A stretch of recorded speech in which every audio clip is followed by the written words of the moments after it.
apa fungsi keberadaan Direktur Tindak Pidana Umum Brigjen Polisi Juhandani di Solo dan di Jogja? Saya khawatir ini mencocok-cocokkan ijazah. Bukankah Pak Jokowi itu membuat pengaduan atau laporan itu baru tepatnya pengaduan itu tanggal 30 April, tetapi kenapa Pak polisinya itu sudah berada 1 bulan? Sepertinya kan mengantisipasi terhadap proses gugatan kami, begitu loh. Keberadaan di sini kan sudah sesuatu yang direncanakan. Kalau 1 bulan orang kita belum sidang kok sudah 1 bulan, dan Pak Jokowi baru membuat pengaduan ke Polda itu tanggal 30 April. Ini sesuatu yang saling berkorelasi, sesuatu yang saling kait-mengkait begitu.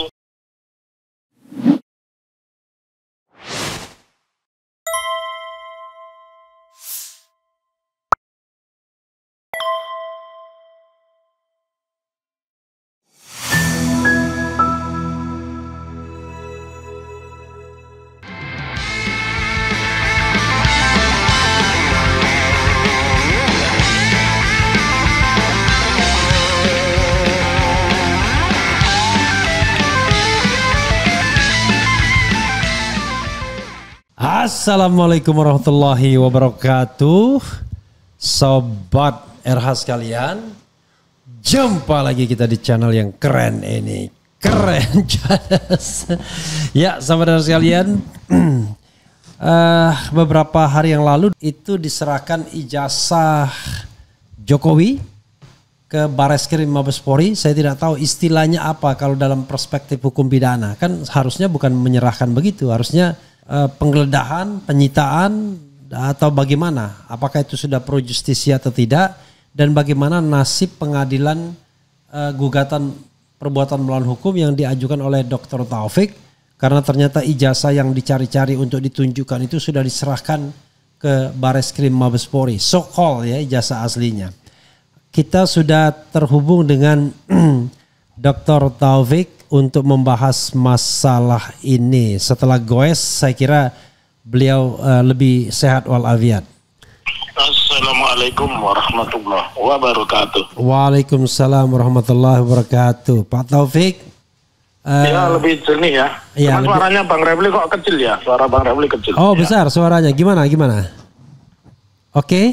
Kalau ya saya sih bisa mendengar bisa. Oke, karena saya namanya juga handphonenya saya letakkan jadi agak jauh sedikit lah. Oh begitu. Ya. Tidak di mulut saya handphonenya, tapi mudah-mudahan suaranya jelas. Pak Taufik, kalau tidak salah 2 hari yang lalu itu sudah dikembalikan, diserahkan ijazah yang sedang diburu Pak Taufik ke Bareskrim Mabes Polri. Sementara Pak Taufik memburu itu di Pengadilan Negeri Surakarta dalam judul gugatan perbuatan melawan hukum. Apa yang Pak Taufik ingin sampaikan, atau Pak Taufik menangkap konspirasi atau skenario apa dengan penyerahan atau penyitaan itu? Nggak tahu istilahnya. Tolong diluruskan dulu soal istilah. Silakan. Iya. Yang pertama, beberapa aktivitas, ada 3 pihak ini ya. Satu pihaknya Pak Jokowi yang melapor ke Polda Metro Jaya tanggal 30 April 2025, jadi bersamaan dengan sidang mediasi pertama begitu. Kemudian yang kedua, tepatnya itu Bang Refli, adik iparnya Pak Jokowi tanggal 8 Mei itu menyerahkan ijazah asli begitu ya. Terus pada tanggal 8 Mei juga Brigadir Jenderal Polisi Juhandani itu mengatakan kalau sudah berada di Jawa Tengah, khususnya Jogja berarti bukan Jawa Tengah ya, Jogja dan Solo atau Solo ini selama lebih kurang 1 bulan. Nah ini buat Sobat RH semua harus didengarkan dengan cara cermat ya. Mendengarnya cara cermat, jadi bukan mendengarnya ala Pak Mahfud MD yang merasa paling pintar begitu ya. Nah kenapa? Silakan. Saya meluruskan dulu, semua media televisi itu memuat, bahkan juga Kompas TV mengatakan tanggal 30 April 2025 Pak Jokowi datang dengan ditemani beberapa pengacara. Yang saya lihat di situ adalah ada Yaakob Hasibuan, kemudian ada menantunya Pak Utuh Hasibuan, dan juga ada kawan saya di situ Rifai Kusuma Negara, jelas dengan map kuning yang tipis begitu ditekuk, Pak Jokowi mengatakan di depan khalayak, Pak Jokowi menyebut dia membawa bukti ijazah lengkap ya dari SMP, SD, SMP, SMA sampai perguruan tinggi. Ya, oke, kita not begitu. Yang pertama, kejanggalan pertama, kalau benar itu ijazah, kenapa begitu tipis ya? Karena semua orang yang memiliki ijazah itu kan fungsinya 3 ya. Ijazah itu sebagai tanda lulus, kemudian syarat untuk mencari pekerjaan, yang ketiga itu menandakan seseorang pernah berprestasi ya. Itu pasti sangat dihormati. Ijazah semua ijazah saya dari SD, SMP sampai PDIH semua saya laminating begitu. Itu yang pertama. Kemudian kejanggalan yang keduanya, kenapa pertanyaan sebanyak 32 itu hanya diselesaikan 2 jam? Kalau kita sebagai advokat, sebagai lawyers, itu rata-rata pertanyaan 32 itu butuh jawaban sekitar 4 sampai 5 jam begitu. Ini cukup 2 jam. Ya, oke. Kemudian kejanggalan yang ketiga, kenapa ini di laporan kehilangan, bukan SPKT ya, bukan di tempat di mana seseorang mengadukan bahwa ada kejadian pidana yang menyebabkan dia dirugikan. Itu bukan di situ. Itu yang saya sampaikan. Ada 3 kejanggalan itu. Kejanggalan ijazahnya dilipat, kejanggalan pertanyaan itu di 32 hanya diselesaikan 2 jam, dan kejanggalan yang ketiga itu tidak di SPKT ya, tapi di unit pelayanan kehilangan. Oke ya. Lalu yang berikutnya, adiknya tanggal 8 Mei, karena beritanya 9 Mei, berarti itu penyerahannya 8 Mei, mengatakan bahwa sudah menyerahkan ijazah asli ya. Nah, kemudian yang ketiga, pada tanggal 8 Mei juga Brigadir Jenderal Polisi Juhandani itu dari Puslapor, Pusat Laboratorium Forensik Mabes Polri, mengatakan sudah berada di sekitar Surakarta atau Solo dan Jogja itu 1 bulan. Nah, ini kan sesuatu yang harus dipertanyakan nih yang ketiga ini. Ini bukan sesuatu yang kebetulan. Bukankah Pak Jokowi itu membuat pengaduan atau laporan itu baru tanggal, tepatnya pengaduan ya, kalau pencemaran nama baik itu pengaduan itu tanggal 30 April, tetapi kenapa Pak polisinya itu sudah berada 1 bulan? Sepertinya kan mengantisipasi terhadap proses gugatan kami begitu loh, kalau sudah berada 1 bulan, karena kami mendaftarkan perkara 14 April, keluar pengumuman sidang itu tanggal 30 April. Ini kan bukan sebuah kebetulan, sesuatu yang sudah dirancang. Lalu tiba-tiba Pak Brigjen Polisi Juhandani juga mengatakan 90% pemeriksaan sudah selesai ya, nanti yang 10% ini menunggu hasil laboratorium forensik. Maka menjadi sebuah maaf Pak Taufik, Pak Juhandani Raharjo Puro ini adalah Dirtipidum Bareskrim, Direktur Tindak Pidana Umum. Ya. Oke, iya. Jadi Brigjen Polisi Juhandani saya revisi ya, dia Direktur Tindak Pidana Umum Dirtipidum ya, Mabes Polri. Oke. Tetapi yang ingin saya sampaikan substansinya, keberadaan di sini kan sudah sesuatu yang direncanakan. Kalau 1 bulan, orang kita belum sidang kok sudah 1 bulan, dan Pak Jokowi baru membuat pengaduan ke Polda itu tanggal 30 April. Ini sesuatu yang saling berkorelasi, sesuatu yang saling kait-mengkait begitu.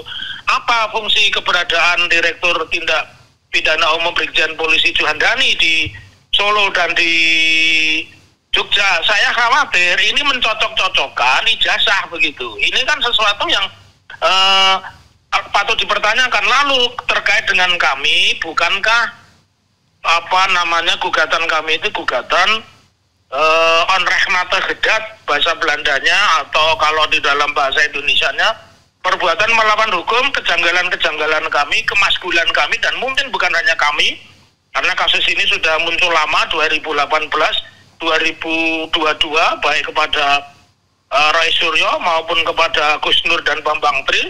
Ini khususnya kepada Bambang Tri ini sudah muncul.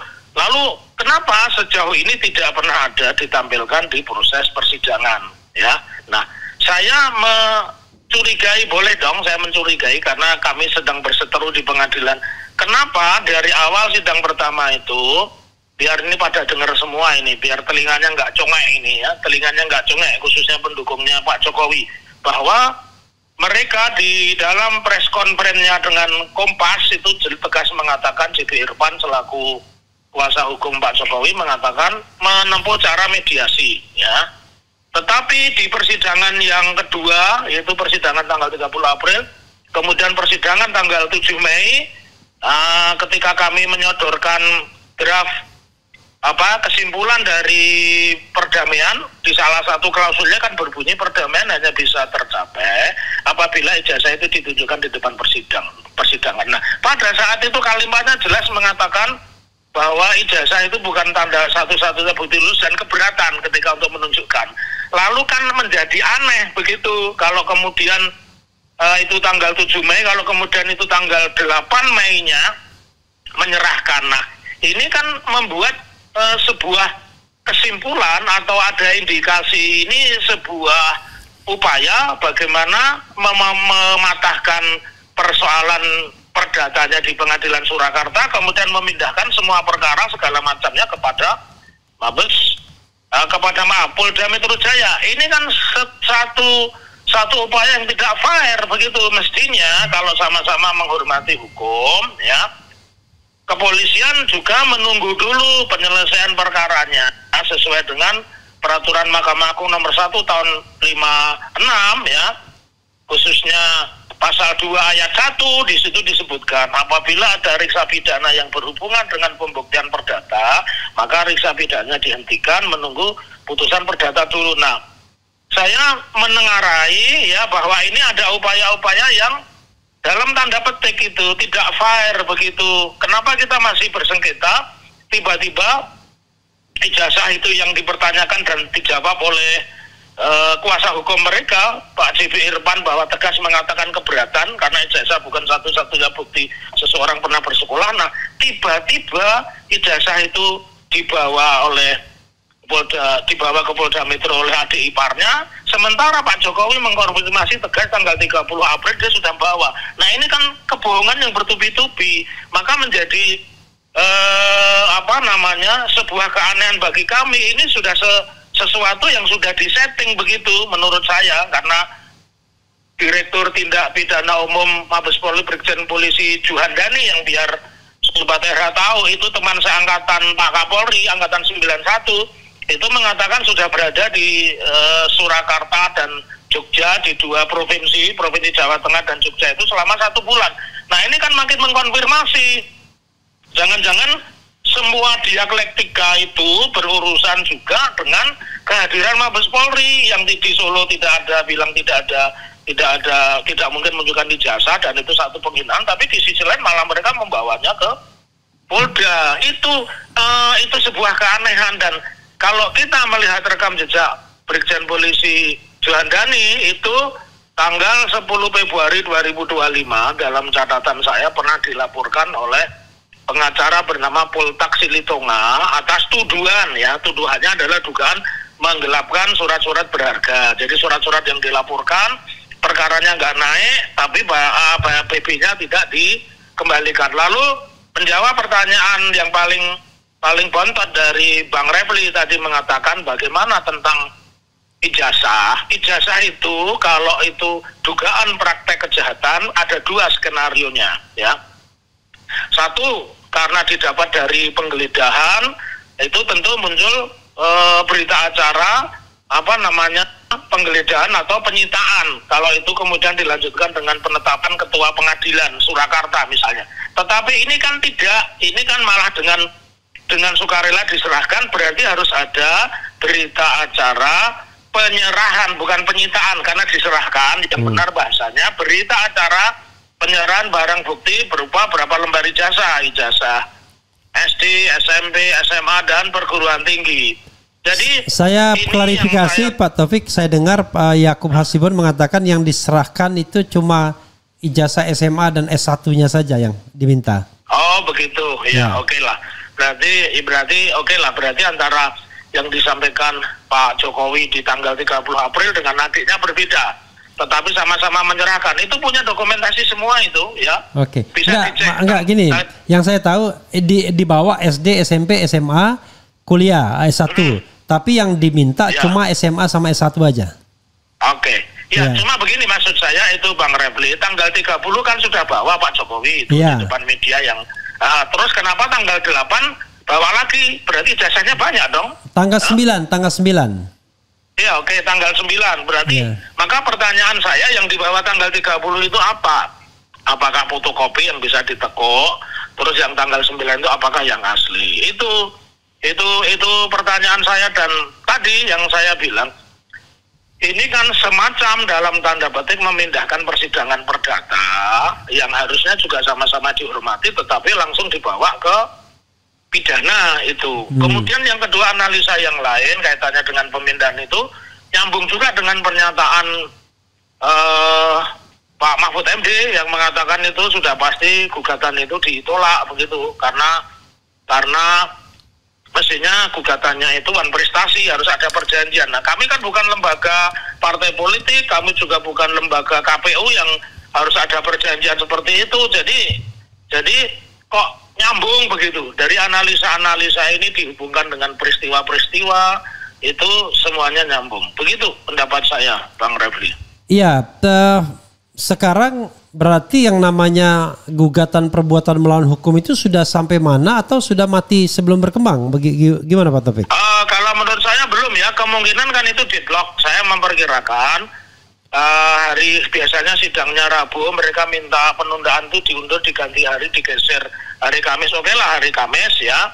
Sepertinya itu deadlock. Kalau deadlock sesuai peraturan Mahkamah Agung nomor 1 2016 ya, itu kan harus dikembalikan lagi kepada hakim pemeriksa. Nah, hakim pemeriksa itu adalah hakim yang awal mula mengadili. Begitu prosedurnya Bang Refli. Nah, di situ nanti baru akan dimunculkan satu pembacaan gugatan, itu yang pertama. Atau bisa juga kalau kami nanti buat skenario berbeda, kami memperbaiki gugatan, bisa saja begitu ya. Terus yang kedua, apabila kami tidak memperbaiki gugatan, maka kami akan melakukan permintaan ya setelah sidang deadlock itu tanggal hari Kamis, itu berarti tanggal 14 ya. Iya. Nah, kami minta seminggu sesudahnya, berarti tanggal 21 Mei ya, itu kami akan bacakan gugatan kalau kami tidak ada perubahan. Ya, jadi kami tidak ingin gugatan itu dianggap dibacakan, masyarakat biar tahu ya. Biar masyarakat tahu kalau kan nanti deadlock kami akan membacakan gugatan berapa lembar pun, itu sekitar 32 lembar dan sebagainya. Dan satu hal yang harus diketahui masyarakat, kami ingin mendidik dan menyampaikan pendidikan hukum ini secara cerdas, smart, lewat pengadilan. Maka kami juga akan undang pihak ketiga. Lembaga negara yang kami undang pihak ketiga adalah Komisi Yudisial ya, Divisi Pemantauan Perilaku Hakim. Nanti kita akan undang itu. Kami akan bersurat itu. Hari ini kami mau rapat itu Bang Refli. Kita mau rapat, mau membahas itu tentang mengundang pihak ketiga supaya memantau waktu demi waktu, tahap demi tahap, acara demi acara persidangan gugatan perbuatan melawan hukum atas dugaan penggunaan ijazah palsu saat mencalonkan sebagai Wali Kota Surakarta. Begitu Bang Refli. Pak Taufik, ada Perma nomor 1 1956 atau 59 ya? 56. Iya, 56, yang mengatakan bahwa kalau ada kasus perdata dan kasus pidana yang berjalan beriringan seperti ini, maka diselesaikan dulu perdatanya, karena siapa tahu ada hak-hak keperdataan yang harus diperjelas. Tapi yang terkesan adalah polisi di Bareskrim jalan, di Polda jalan, kemudian bahkan Pak Jokowi seolah-olah menghindari yang pengadilan ini, padahal pengadilan ini sudah berproses. Kita tahu bahwa pengadilan ini kan harusnya jauh lebih dihormati dibandingkan proses di pihak kepolisian. Silakan Pak Taufik.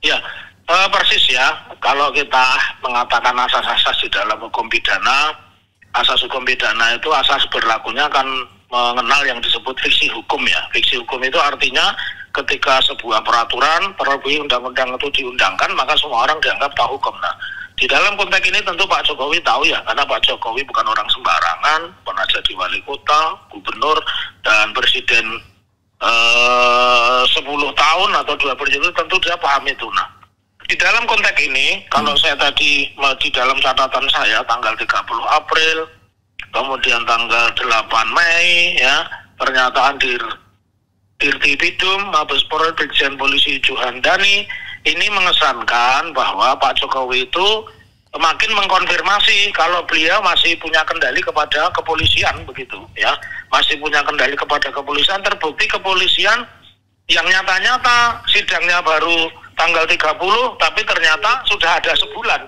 Artinya sudah 3 minggu sebelumnya, kalau Sumpah Pesa tanggal 8 Mei, berarti sudah 3 minggu sebelumnya itu sudah berada di Jogja dan Solo. Nah, ini kan satu hal yang mencurigai kepada kita, mencurigakan, ya, perilaku mereka, bahwa mereka ini memang benar-benar menggunakan pendekatan kekuasaan ketimbang pendekatan hukum. Kalau tadi pasal Undang-Undang nomor 1 Peraturan Mahkamah Agung nomor 1 tahun 56 pasal 2 ayat 1 itu kan juga hukum positif karena sampai hari tidak dicabut. Kenapa itu ada seperti itu? Itu menandakan bahwa dahulu kala pun ada perseteruan antara pidana dan perdata. Tentunya dibuktikan dulu keperdataannya. Kayak begitu memang. Seperti kita sengketa tentang kepemilikan kan dibuktikan dulu milik siapa. Kalau ternyata itu miliknya tergugat, berarti gugatan kita kan ditolak. Karena berarti segala hal yang muncul di situ, pidana dan sebagainya tentu tidak ada. Kalau kita menuduh si B itu menguasai sesuatu yang bukan haknya, ternyata B yang kita gugat bisa membuktikan itu barangnya, maka lidik pidana itu tentu dihentikan. Dan sayangnya bukan hanya ini, kalau saya mengatakan, ya, di dalam banyak hal Pak Jokowi ini sangat tidak menghormati hukum, dan polisi terkesan juga takut dengan Pak Jokowi. Bukan hanya polisi, Pak Prabowo yang Presiden mantan Komandan Jenderal Kopassus saja takut kepada Pak Jokowi. Nah, buktinya akun Fufu Fafa tidak pernah dilidik, apalagi disidik. Begitu juga Ulin Niam Usron yang menggambar Pak Prabowo dengan kumis seperti ala Hitler, begitu, itu juga tidak diperiksa apalagi tersangkakan. Maka saya mengatakan tidak ada alternatif lain, perkara ini harus dikembangkan di pengadilan negeri manapun, dan saya bersyukur sudah ada satu gugatan lagi di pengadilan Sleman, sama, tapi di lokasinya, lokusnya di pengadilan negeri Sleman. Kami pun juga akan mengadukan hal serupa tentang traktor di pengadilan Ponorogo, dan kemungkinan juga di Surabaya atau Madura tentang janji-janji. Jadi ini sebuah perlawanan hukum yang memang sangat tidak mudah, tetapi kami sebagai orang beriman, orang berilmu dan dikaruniai akal sehat, kami tetap percaya dengan ayat Quran yang mengatakan inna ma'al usri yusra, sesudah kesulitan itu pasti ada kemudahan. Dan dari apa yang saya sampaikan hari ini, kemudian pada kenyataan yang terjadi, Pak Jokowi tiba-tiba juga menutup tempat prakteknya. Museum Jokowi di Solo itu ditutup itu. Jadi destinasi wisata itu sekarang sudah kalah dengan destinasi wisata baru namanya Pengadilan Surakarta. Masyarakat pun antusias itu.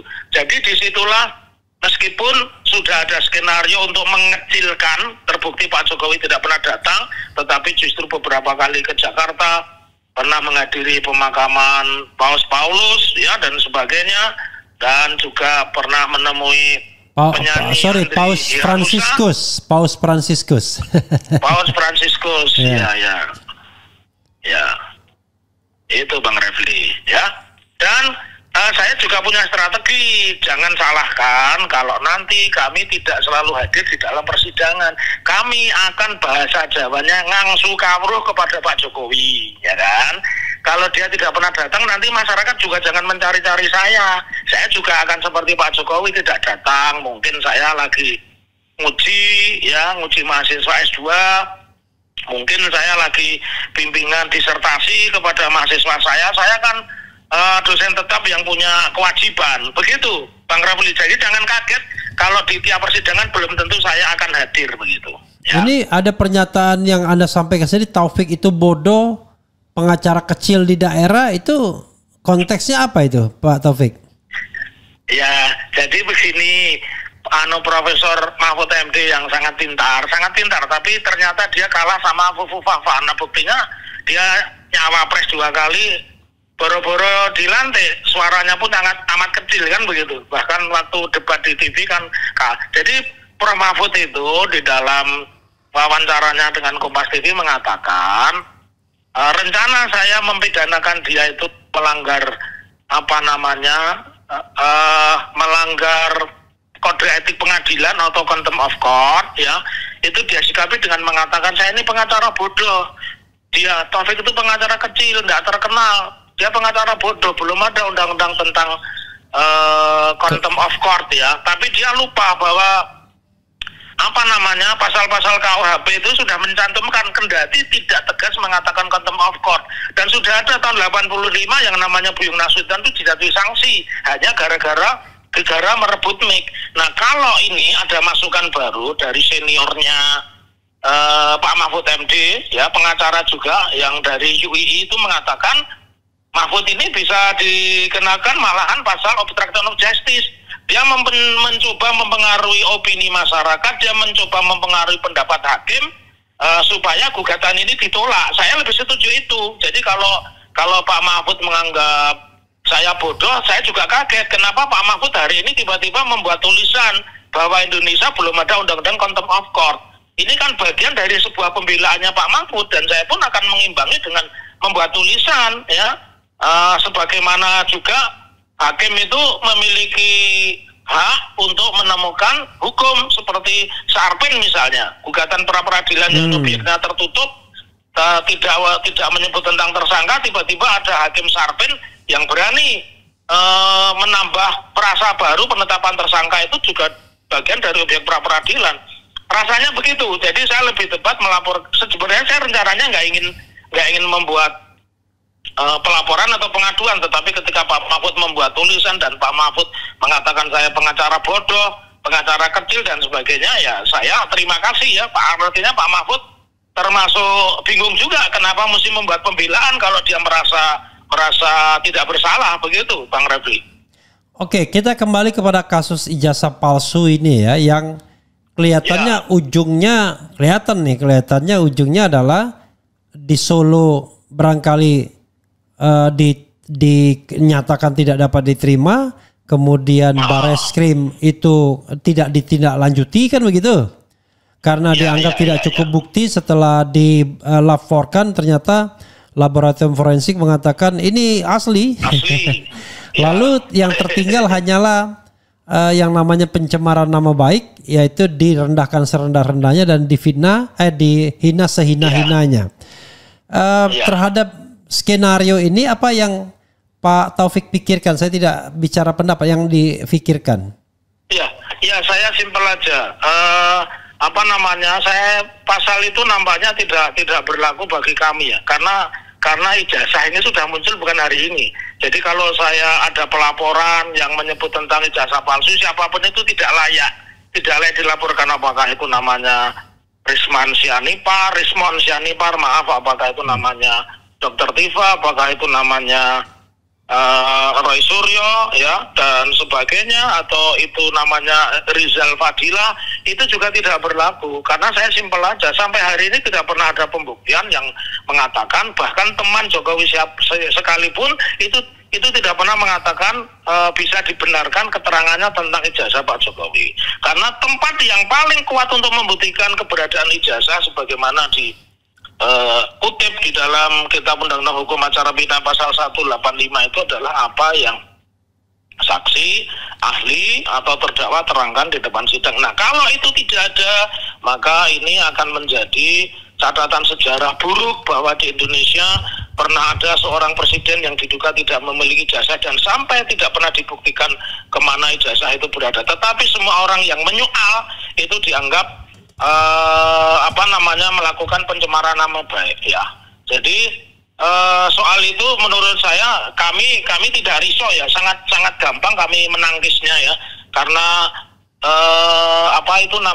kami pernah dilaporkan di Depok, sebelumnya di Banten dan sebagainya. Tapi mungkin kan susah, masa orang menggugat dianggap menyebarkan nama baik, kan nanti orang yang disuruh pergi karena rumahnya dieksekusi, kemudian mengajukan gugatan kena pencemaran nama baik semua begitu. Jadi Sebagai seorang ahli pidana, saya hanya menginginkan pembuktian yang paling kuat sebagaimana yang kita sepakati Kitab Undang-Undang Hukum Acara Pidana pasal 185 itu apa yang disampaikan seorang saksi, seorang ahli, seorang terdakwa di depan persidangan. Dan menurut saya itu tidak akan terjadi. Tetapi apakah saya putus asa? No, saya tidak akan pernah putus asa dan saya akan lakukan mungkin menyusun gugatan baru atau mungkin juga kita melakukan banding dan siapa tahu ada blessing in disguise bahwa hakim itu berani melakukan perubahan pemikiran gitu loh, karena mereka harus melihat bahwa Pak Jokowi itu sudah sekarang nobody. Begitu Bang Refli. Oke Pak Taufik, satu soal terakhir ya, bahwa yang Jakarta ini sudah memutuskan akan menghadiri undangan klarifikasi yang diminta oleh Polda Metro Jaya terhadap laporan atau pengaduan Pak Jokowi. Jadi hari Rabu itu Rizal Fadila dengan Bu Kurnia Tri Royani, kemudian Kamisnya Dr. Tifa dengan Roy Suryo. Pertanyaannya adalah tajuknya itu undangan klarifikasi. Itu memang ada seperti itu karena ada banyak yang protes, nggak ada KUHP undangan klarifikasi, statusnya harus jelas mereka ini sebagai apa. Nah menurut Pak Taufik bagaimana?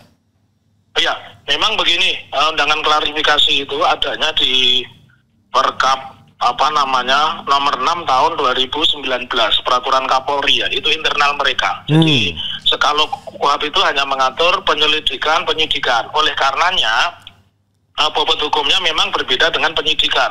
Kalau penyidikan kan pasal 112, seseorang yang tidak hadir bisa dipanggil kedua kalinya dan dihadirkan dengan paksa begitu. Dengan paksa tidak harus ditangkap atau ditahan ya, tapi dijemput begitulah.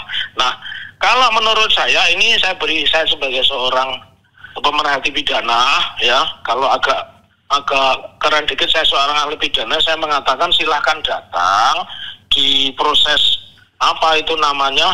klarifikasi klarifikasi, tetapi nasihat saya satu, silahkan diperiksa menyangkut ini saja 3 hal. 1, nama, identitas, kemudian tempat kelahiran dan pekerjaan saja. Sebaiknya tentang substansi sampaikan bahwa kalau soal klarifikasi jelas tidaknya ya lebih bagus ditanyakan kepada Pak Jokowi atau ditanyakan kepada Mabes Polri kenapa Fufu Fafa dan Ulin Yamusron itu tidak pernah diperiksa, tidak pernah diklarifikasi, apalagi dijadikan tersangka. Itu nasihat saya. Jadi jangan menyentuh substansi, ya, jangan menyentuh substansi.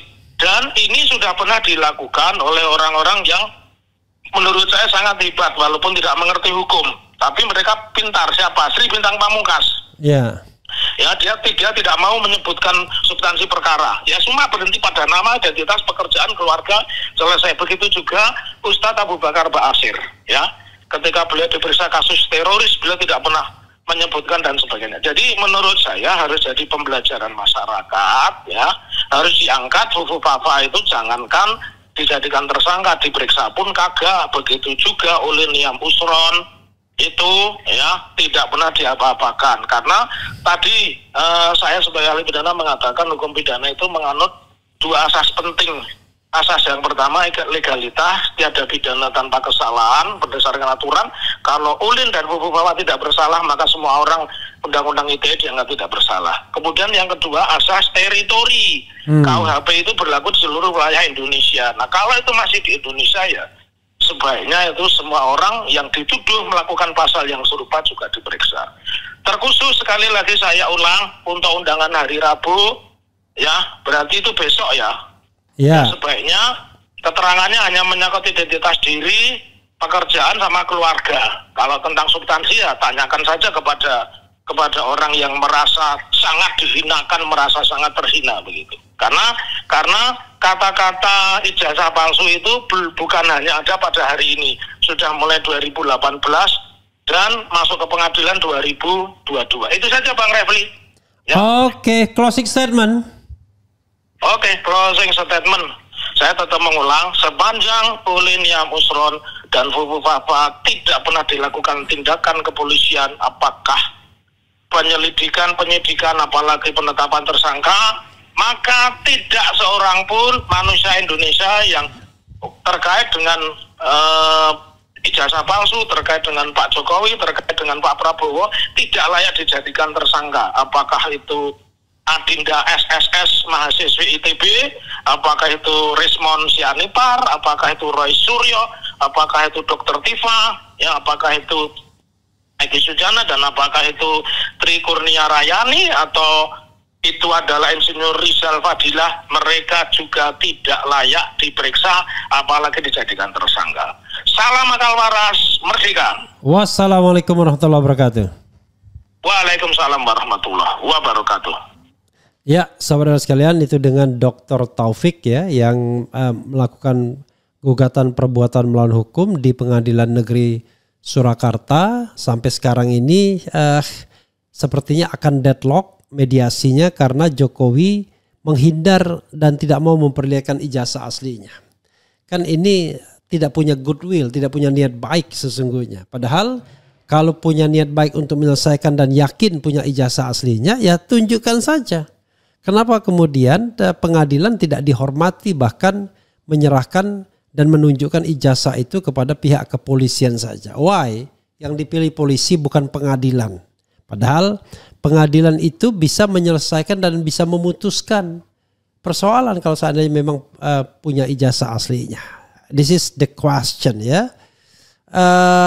Saya bacakan sedikit ya. Apa yang dituliskan Sobat Era sekalian dan kemudian kita akhiri setelah itu. Oke, ini ada bilang solusi untuk negeri, tokoh berintegritas mufakat tuntut DPR, MPR, Presiden. Oke, maksudnya apa ya?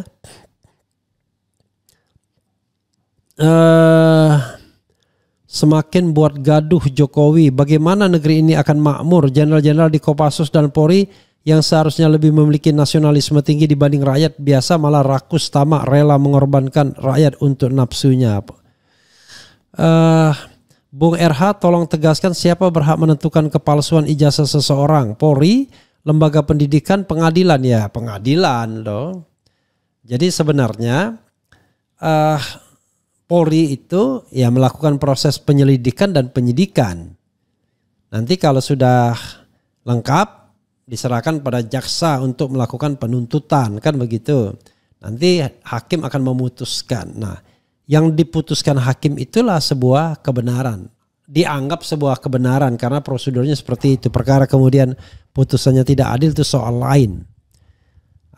Lembaga pendidikan bagaimana? Ya, sebagai pihak yang memberikan keterangan. Tapi jangan lupa membuktikan keaslian ijazah itu tidak hanya berdasarkan keterangan, tetapi tentu ada metode lain seperti uji forensik dan lain sebagainya. Itu saja saudara sekalian ya, mudah-mudahan apa yang kita perbincangkan ini bermanfaat. Dan saya bacakan satu dua lagi ya. Percayalah dan yakin pembela kebohongan yang zolim akan ikut hina sengsara dunia akhirat kecuali tobat, ngaku salah, minta maaf, memperbaiki kesalahan sehingga insya Allah bisa selamat ya. Mendukung penuh teman-teman 2RS, maksudnya Roy Suryo, Rismon Sianipar, RH, Pak Taufik dan kawan-kawan. Ajak juga Bang RG, dan informasi ini penting untuk publik. Kalau Pak Mahfud sebenarnya menggiring supaya ijazah itu dinyatakan palsu, maksudnya gitu. Salah loket lapor seolah remeh, tak penting, bisa berkaitan dengan kualitas pelaporan. Apakah staf menerima laporan kehilangan berkualitas untuk laporan pencemaran? Oke, kemudian dibalik penyerahan ijazah Jokowi ke Bareskrim Polri merupakan gelagat akan terjeratnya komplotan pemfitnah dan penghasut masyarakat untuk membenci Jokowi fix. Ya inilah memang narasi para buzzer ini ya. Kalau bekas presiden yang lapor mungkin dapat privilege tertentu. Kemudian lagi ya, membuat kesimpulan ijazah Mulyono palsu. Tidak ada yang membuat kesimpulan ya. Yang dikatakan adalah tidak bisa mengatakan bahwa mereka melakukan perbuatan pencemaran. sepanjang yang aslinya itu tidak pernah diperlihatkan dan tidak pernah diuji. Bagaimana kita mengatakan orang melakukan pencemaran tentang ijazah palsu kalau ijazah aslinya tidak pernah muncul atau tidak pernah diuji ya originalitasnya, kan begitu. Oke, semoga yang sudah membohongi apalagi nih, hati-hati, awas ada partai coklat. Ya kita berharap ya pihak penegak hukum, kepolisian bertindak netral dalam kasus ini.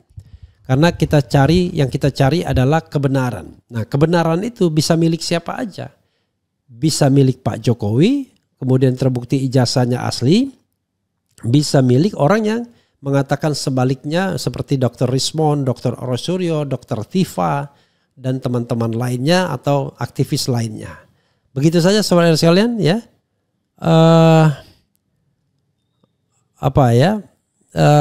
Ini ada bilang Blackwater, Refli Harun, kenapa Mahfud kok mulutnya kotor, ngatain orang bodoh dan merendahkan orang.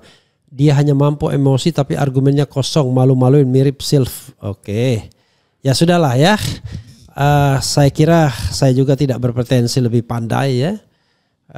Pak Mahfud orang pandai, tapi memang gayanya begitu, sering kontroversial, tetapi kalau saya yang benar saya bilang benar, yang keliru menurut saya ya saya bilang keliru.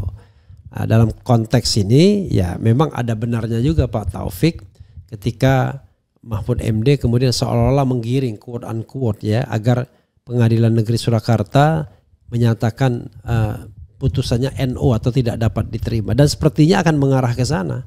Karena kalau NO entah itu soal legal standing atau apapun, maka bebaslah para hakim itu dari kewajiban dalam tanda kutip untuk membuktikan apakah ijazah itu asli atau tidak, dan bebas pula Jokowi dari keharusan membawa pembuktian ijazah itu palsu atau tidak, sehingga dia buang badan ke polisi atau ke Mabes Polri atau ke Polda Metro Jaya yang barangkali lebih favorable, lebih menguntungkan dirinya. Wallahu alam ya.